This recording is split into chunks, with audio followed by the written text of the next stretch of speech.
नमस्कार। मैं सुनीता कथा मंथन में आप सबका स्वागत करती हूँ। कथा मंथन में आज सुनिए यशपाल जी की कहानी समय। पापा की अवचेतना में रिटायर हो जाने के 1.5-2 वर्ष पूर्व से ही चिंता सिर उठाने लगी थी कि रिटायर हो जाने पर अवकाश का बोझ कैसे संभलेगा।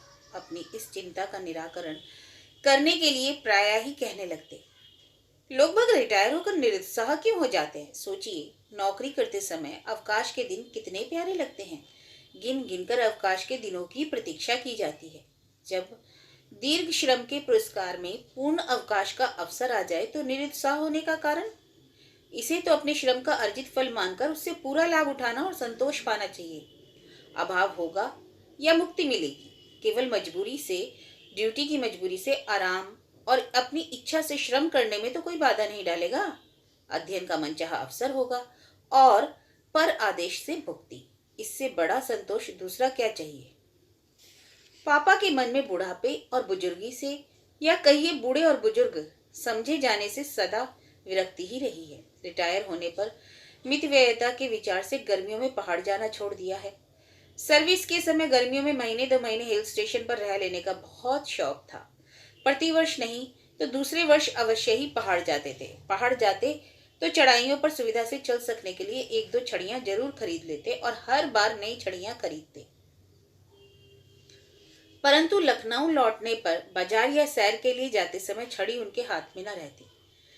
कभी स्वास्थ्य का विचार आ जाता या शरीर पर मांस अधिक चढ़ने की आशंका होने लगती तो सुबह शाम तेज चाल से सैर आरंभ कर देते।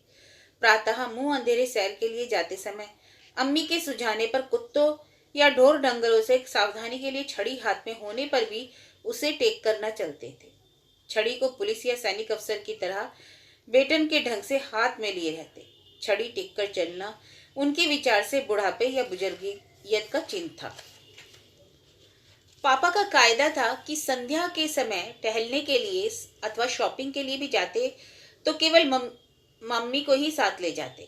बच्चों को साथ ले जाना उन्हें कम पसंद था। अन्य बच्चों की तरह हम लोगों को भी अम्मी और पापा के साथ बाजार जाने की उत्सुकता बनी रहती थी। बाजार में हम बच्चे कोई चीज मांग लेते तो तनिक ठुनकने से ही मनचाही चीज मिल जाती थी। बाजार में पापा हम लोगों को डांटते धमकाते नहीं थे। उन्हें बाजार में तमाशा बनना पसंद भी नहीं था। इसलिए अम्मी और पापा बाजार जाने के लिए तैयार होने लगते तो हम लोगों को नौकर या आया के साथ इधर उधर टहला दिया जाता। बच्चों को बाजार ले चलने की अनिच्छा से संभवतः पापा की बुजुर्ग ना जान पड़ने की भावना भी अवचेतना में ही रहती होगी शायद। पापा ने अवकाश प्राप्त हो जाने पर अवकाश के बोझ से बचने के लिए अच्छी खासी दिनचर्या बना ली है। अवकाश प्राप्ति से कुछ महीने पूर्व ही उन्होंने योजना बना ली थी कि शासन कार्य के 36 वर्षों के अनुभव और चिंतन के आधार पर एथिक्स ऑफ एडमिनिस्ट्रेशन, यानी कि शासन का नैतिक पक्ष पर एक पुस्तक लिखेंगे।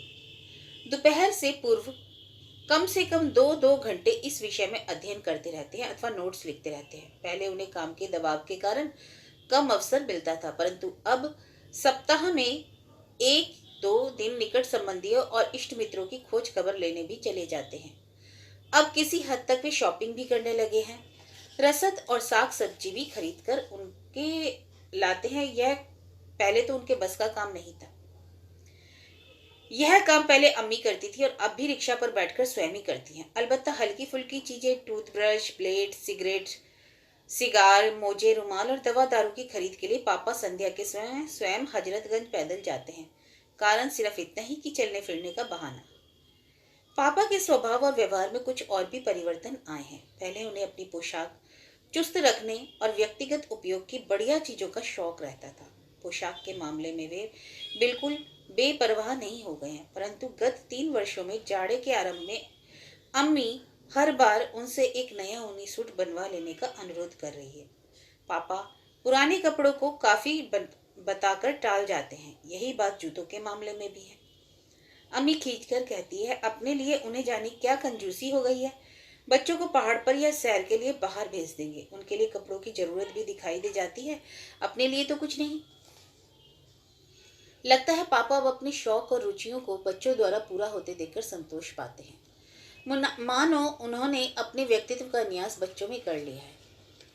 पापा के बच्चों को बाजार साथ न ले जाने के रवैये में भी परिवर्तन हो गया है। उनके रवैये में परिवर्तन का एक प्रकट कारण यह हो सकता है कि अम्मी अब अपने स्वास्थ्य के कारण पैदल चलने से कतराती है और हम लोग उंगली पकड़कर साथ चलने वाले बच्चे नहीं रह गए हैं। कभी पापा या मम्मी के साथ चलना होता तो हमारे कंधे उनके बराबर या कुछ ऊंचे ही रहते हैं। पापा को आशंका नहीं है कि बच्चे बाजार में गुब्बारे वाले या आइसक्रीम वाले को देखकर हाथ फैलाकर ठुनकने लगेंगे। अब शायद अपने जवान स्वस्थ सुडौल बच्चों की संगति में उन्हें कुछ गर्व भी अनुभव होता होगा। इसलिए संध्या समय हजरतगंज या बाजार जाते समय कभी मुझे, कभी मंटू बहन को, कभी गोगी को, तो कभी कजिन पुष्पा को भी साथ चलने का संकेत कर देते हैं।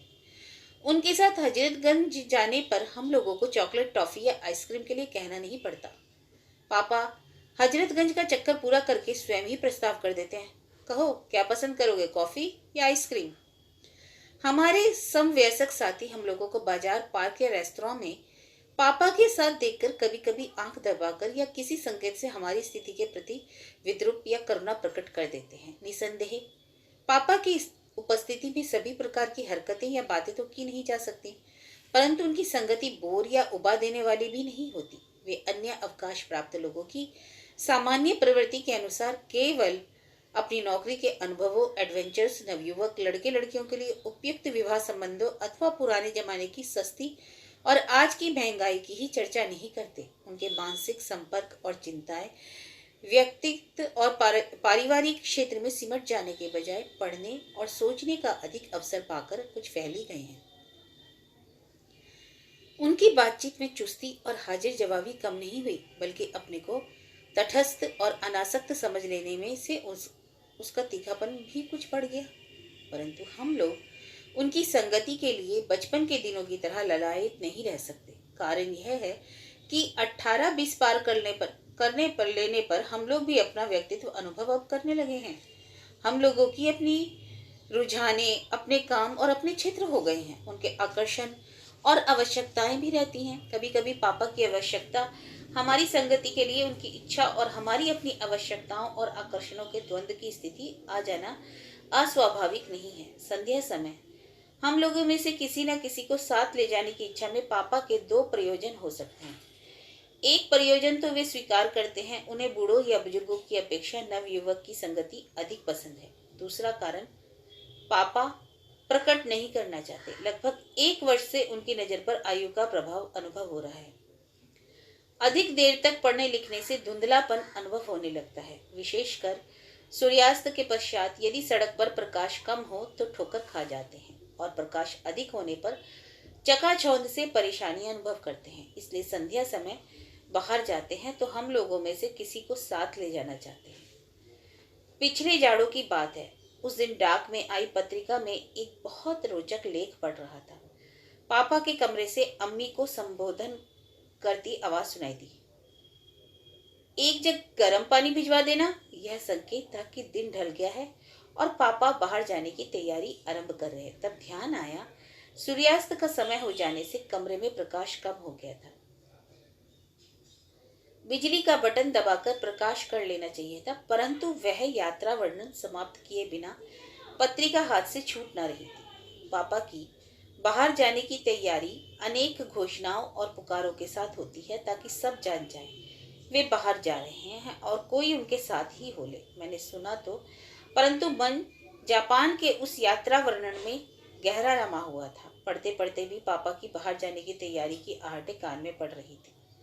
आहट से अनुमान हो रहा था कि पापा बाहर जाने के लिए जूते पहन चुके होंगे, टाई बांध ली होगी। उनके कमरे से पुकार आई, कोई है हजरतगंज की सवारी। पापा की पुकार के स्वर से अनुमान हुआ उन्होंने ऊपर के कमरों की ओर मुंह करके पुकारा था। मेरे कमरे में अपनी तैयारी की कोई प्रतिक्रिया ना सुनकर उन्होंने लड़कियों को पुकार लिया था। ऊपर से भी कोई उत्तर ना आने पर पापा ने फिर पुकारा, है कोई चलने वाला। पापा की इस पुकार की प्रतिक्रिया से ऊपर पुष्पा दीदी के कमरे से आवाज सुनाई दी, मंटू जाओ ना पापा के साथ घुमाओ। मंटू ने अपने कमरे से ही पुष्पा दीदी को उत्तर दिया, तुम भी क्या दीदी, बोर बुड्ढों के साथ कौन बोर हो। मंटू ने अपने विचार में स्वर दबाकर उत्तर दिया था, परंतु उसकी बात पापा के समीप के कमरे में भी मैं सुन सका था। पत्रिका आंखों के सामने से हट गई, नजर पापा के कमरे में चली गई। पापा ने जरूर सुन लिया था, जान पड़ा। वे कोट हैंगर से उतारकर पहनने जा रहे थे। कोट उनके हाथ में ही रह गया। चेहरे पर एक विचित्र सी मुस्कान आ गई। कोट उसी प्रकार हाथ में लिए कुर्सी पर बैठ गए। नजर फर्श की और, परंतु चेहरे पर एक विषम मुस्कान। कई क्षण बिल्कुल निश्चल बैठे रहे, मानो किसी दूर की स्मृति में खो गए हों। मैंने दृष्टि पापा की ओर से हटा ली कि नजर मिल जाने से संकोच अथवा असुविधा ना अनुभव करे। फिर पत्रिका उठा ली, परंतु पढ़ ना पाया। अनुमान कर रहा था पापा क्या सोच रहे होंगे। सहसा स्मृति में बचपन की याद कौन गई। तब हम लोग उनके साथ बाहर जाने के लिए कितने ललायित रहते थे। हमारी उस लालसा से उन्हें कभी कभी परेशानी भी अनुभव हो जाती थी। एक दिन की स्मृति आंखों के सामने प्रत्यक्ष दिखाई देने लगी। हम लोग अम्मी और पापा के साथ बाहर जाने की जिद करते तो पापा को अच्छा नहीं लगता था। अम्मी ऐसी अप्रिय स्थिति से बचने का यह उपाय करती कि स्वयं बाहर जाने के लिए साड़ी बदलने से पहले हमें आया, हुबिया या नौकर बहादुर के साथ कुछ समय के लिए बाहर भेज देती। हम लोगों के लौटने से पहले ही अम्मी और पापा बाहर जा चुके होते। एक दिन संध्या को मम्मी ने हम दोनों को बुलाकर कहा, बच्चों, हुबिया साग सब्जी लेने चौराहे तक जा रही है, तुम लोग भी घुमाओ। उन्होंने हुबिया से भी कह दिया, देखो कुजड़े के यहाँ ताजे नरम सिंगाड़े हो तो उन दोनों को दिला देना। हम लोग हुबिया के साथ घर से 20-25 दूर कदम ही गए थे कि मंटू ने मुझे रोककर कहा, सुनो, मम्मी पापा के साथ बाजार जा रही है, हम भी उनके साथ बाजार जाएंगे। मंटू ने हुबिया को संबोधन किया, हुबिया, हमारी सैंडल में कील लग रही है, हम दूसरी सैंडल पहनकर आते हैं। और हम दोनों घर की ओर भाग गए। और मंटू का अनुमान ठीक था। हम लौटे तो ड्योढ़ी में पहुंचते ही मम्मी की पुकार सुनाई दी, जी चलिए मैं चल रही हूँ। मम्मी बाहर जाने के लिए साड़ी बदले और जुड़े में फिन खोसती हुई आ रही थी। मंटू अम्मी की कमर से लिपट गई और डबडबाई आंखें अम्मी के मुंह की ओर उठाकर आंसू भरे स्वर में हिचक हिचक कर गिड़गिड़ाने लगी, कभी कभी बच्चों को भी तो साथ ले जाना चाहिए ना मम्मी। अब तक पापा भी आ गए थे। उन्होंने पूछा, क्या है क्या है। वे समझ गए थे, बोले, अच्छा बच्चों एकदम तैयार हो जाओ। अम्मी ने कहा, आ मंटू तेरी फ्रॉक बदल दो। परंतु मंटू अपनी इस हरकत से इतना शर्मा गई थी कि दोनों हाथों में मुंह छिपाकर भाग गई। पापा और अम्मी के कई बार बुलाने पर भी नहीं आई। बात पापा के मन में लग गई। उस समय बाहर नहीं जा सके। उसके बाद वे हफ्ते पखवाड़े में हम लोग को भी बाजार ले जाने लगे थे। कभी कभी खाने की मेज पर हम लोगों के साथ बैठने पर उस दिन की घटना, मंटू के रो रोकर बच्चों को भी कभी साथ ले जाने की दुहाई देने की बात सुनाने लगते और इस प्रसंग में मंटू झेप जाती थी। आज पापा के साथ चलने के अनुरोध का उत्तर मंटू दे रही है, बोर बुढ़ों के साथ बोर। पापा अपनी कुर्सी पर निश्चल बैठे, स्मृति में खोए विषण मुस्कान से वही घटना तो याद नहीं कर रहे थे। पापा सहसा मानो दृढ़ निश्चय से कुर्सी से उठ खड़े हुए, कोट पहन लिया और अम्मी को संबोधन कर पुकारा, सुनो, कई बार पहाड़ से छड़ियां लाए हैं तो कोई एक दो तो। एक छड़ी उठाकर मैंने अपने कमरे में रख ली थी। पापा को उत्तर दिया, एक तो यहाँ पड़ी है, चाहिए। छड़ी कोने से उठाकर पापा के सामने कर दी। हाँ यह तो बहुत अच्छी है। पापा ने छड़ी की मूठ पर हाथ फेरा और फेर कर कहा, छड़ी। टेकते हुए किसी की ओर देखे बिना घूमने के लिए चले गए। मानो हाथ की छड़ी को टेक कर उन्होंने स्वयं को स्वीकार कर लिया।